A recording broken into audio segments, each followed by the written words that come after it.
that, would you mind just briefly kind of reintroducing yourself so people are familiar with who you are and what your background is and the context that you're speaking from? I think that'd Yeah, be so good I'm to remind Terri Anne people. and I'm a care experienced, also a project worker for the Care Leavers Association, which is a very small charity that works England, Ireland, Scotland, Wales with care leavers of all ages.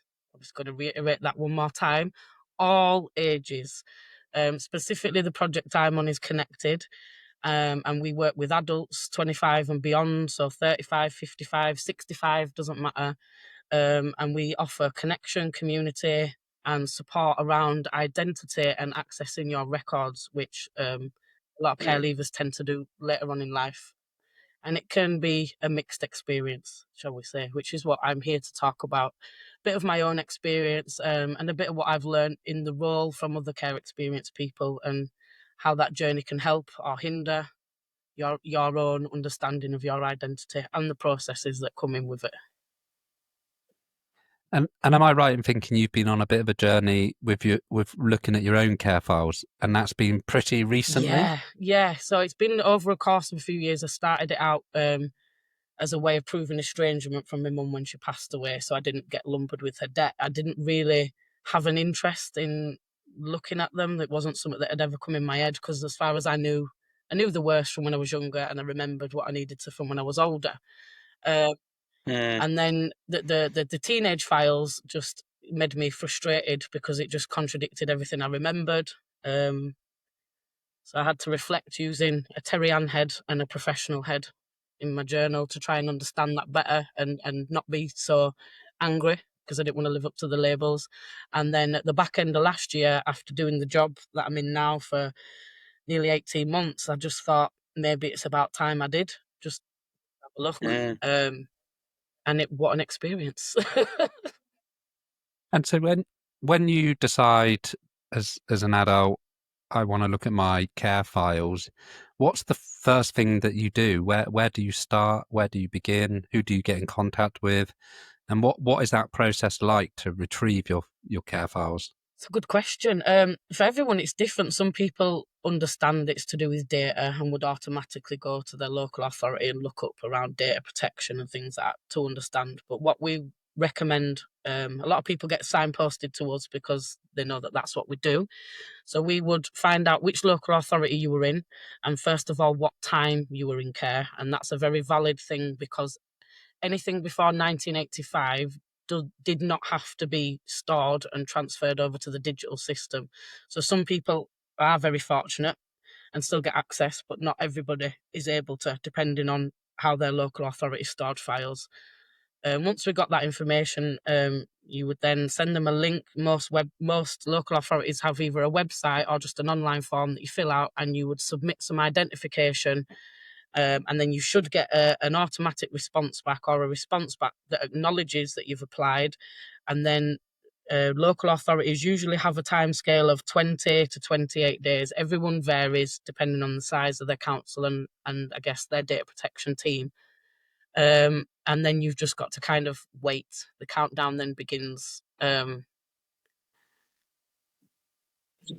So is that the process that you went through? You reached out to the local authority that you were brought up in and Yes, submitted a request for your it's a bit files? complicated. So for someone, so I currently live in Leeds. So if I'd have been in Leeds from when I was little and always been there, I would just have approached Leeds City Council.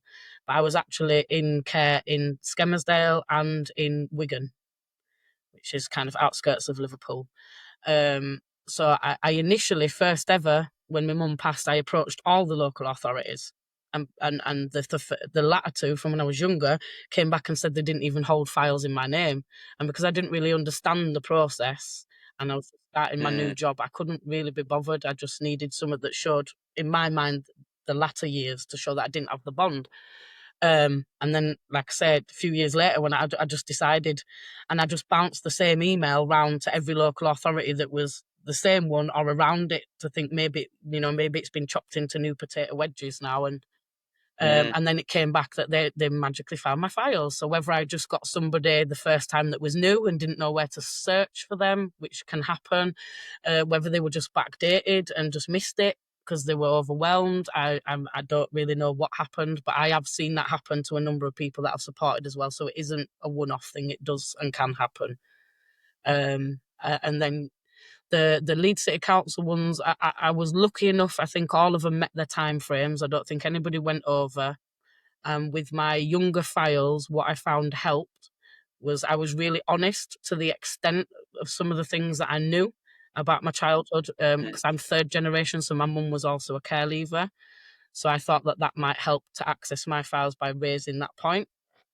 So I gave them as much information as I could, and I found the information I received was a lot less redacted than the information I got from my teenage years, which was quite contradictory, really. Interesting. Yeah, it was a very interesting process, but both same thing, three different local authorities, all slightly different, but they're all labelled on their websites as meant to be the same. Mm. And were many of your files redacted? Because I do know that that's an experience, like a challenge for a lot of young people or care leavers. Sorry, that that the request and receive their Yeah, files. I think in my teenage files there was a lot redacted, which made no sense because it was common sense things that I knew, like my siblings' names, where I'd lived at the time, the foster carers' names. That to me was a bit. I didn't understand why they would redact that because I could easily just walk to the address. I know where it is, kind of thing. Mm. Um, and then there was one file that contained 90 pages. And after reading the first 30 and then going on to the next one, I realised I'd received the same file, but three different versions of it. So one was that Right. heavily redacted. I didn't have a clue what was going on, who it was about, or anything. Didn't even know if it applied to me. Even my own name was redacted. And then the second version, I understand now through my role that that would have been the correct version to send me with other people's things taken out. And then I got a third version, which I think I should have never received, that was completely unredacted. So that was a good experience. Really? Yeah. Yeah, that was a really good experience. And then I think that the stuff that I received in my younger files, I do believe if I had not informed them to the extent of the abuse and neglect and things that I experienced, I do think a lot of that would have been held back to try and protect me from what I've seen other people's redactions and from speaking to data protection officers and understanding how it is that they decide what to redact and what's relevant to us and what isn't. So what did you learn about yourself from the files as a baby, would you say? Hmm. I learned I learned that things were a lot worse than I was ever told. I learned that I'm a hell of a strong person. And the most Mm. important thing was that came from it was suddenly in the first time reading that file, I had this feeling in my body that I've had my whole life, but this feeling suddenly connected and it made sense. And it was a relief because I realised I wasn't an angry person. I do have anger and carry frustration like any, but actually this feeling that I'd had, it was trauma. And then I started looking more into trauma and how it affects the body and how it's stored. And that for me was a piece of the puzzle that I heavily, heavily needed to understand self. I'm fortunate enough to be in a place, mental capacity, academically, where I seek knowledge and I'll look into them things and try and understand self because I'm a very reflective person. Some other people might not have found that information as helpful as I did. Everyone's different and everyone goes out on that journey for a different reason. I never wanted to look at my identity. As far as I was concerned, I just am who I am. And then now I've got this drive to understand my history. So Mm. it started out as one thing Can and it's you ended up as something else. Sorry. can you talk some more a bit about what it was about reading those files that allowed you to connect with some aspects of your identity in the present and this idea of what it means in terms of trauma and the body? I think I might have said it a little bit in the last podcast, so apologies if I do repeat a little bit. But I I learned through reading that file to understand that us as adults unintentionally gaslight children as a way of trying to protect them. and I hope I can make this make sense. So I only found this out relating to my own experience of trying to protect my daughter and her feelings towards things that were going around with her safe adults. And because it hurt me for her to turn around and say, this person doesn't care or this person doesn't love me, I would say, oh, but they do. They do. They've just got other things going on, and they're just not thinking about it in the right way. And I was gaslighting. I was completely, but all with good intention, trying to protect her.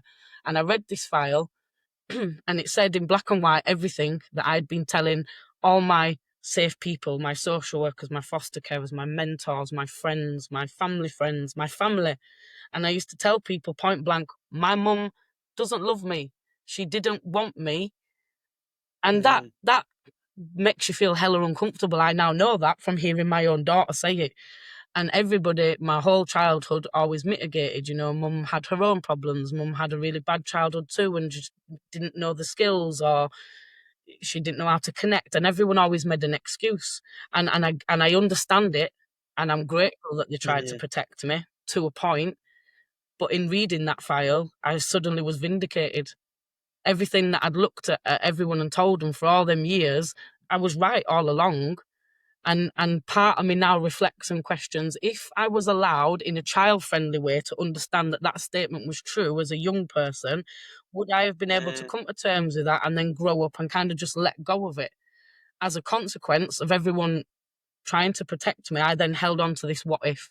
Well, what if she really does love me? What if then there's a way that I can fix her and make her see me and make her want me and connect to me? And I held on to something that was never, ever, ever, ever going to happen for me. Ever. And that's kind of what I got from it, was this feeling of, okay, now I know I was right. And a few days after, I'd had a conversation with my oldest, not my child, my godchild that lives here. They're a young adult, so obviously I could divulge a little bit more than I would to the other kids. And later on, we were watching the movie, I think it's The Good Robot. And at the end of the movie, my godchild turned around and said, remember that stuff that you said the other day? You might not have been born to be loved by your mum. Like most kids are born into a relationship and a marriage or whatever, but you were definitely born to show people love.